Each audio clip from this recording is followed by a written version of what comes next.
Hi అండి. Welcome back to my channel. ముందుగా అందరికీ మహాశివరాత్రి శుభాకాంక్షలు. ఈరోజైతే చాలా కన్నుల పండగగా, చాలా మనసుకు చాలా ప్రశాంతంగా అనిపించింది. ఎందుకు అంటే గుడికి వెళ్ళాం కదా, గుడిలో అందరూ నిండుగా కనిపించారు. గాజులు, బొట్టు, చీరలు చాలా పద్ధతిగా సాంప్రదాయంగా కనిపించారు. చూడడానికి చాలా అంటే చాలా బాగా అనిపించింది. నాకేమనిపించింది అంటే రోజు ఇలాగే ఉంటే బాగుండు అనిపించింది. ఎందుకంటే ఈ రోజుల్లో గాజులు వేసుకోవడం మోటు, బొట్టు పెట్టుకోవడం మోటు, మెట్టలు అంటే కొందరికైతే మెట్టలు పెట్టుకోవడం కూడా మోటే అనుకోండి. అంటే మన సాంప్రదాయాలు, మన పద్ధతులు మన అమ్మ వాళ్ళు మనకి ఇచ్చారు. వాళ్ళ శక్తి మేరకు వాటిని కాపాడుకుంటూ మనకి ఇచ్చినప్పుడు మనం మన పిల్లలకి ఎంత మేరకు ఇవ్వగలుగుతున్నాం అనేది ఒక్కసారి ఆలోచించుకోవాలి.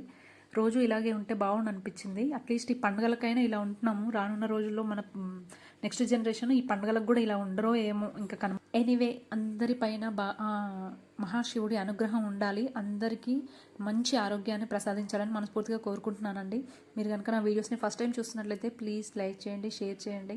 ఏదన్నా ఉంటే కంటెంట్ కొంచెం కామెంట్ పెట్టండి. ఎందుకంటే మనం కామెంట్ లైక్ చేస్తుంటేనే కొంచెం సపోర్టివ్గా ఉంటుందండి. నచ్చిందనే అనుకుంటున్నాను వీడియో. బాయ్.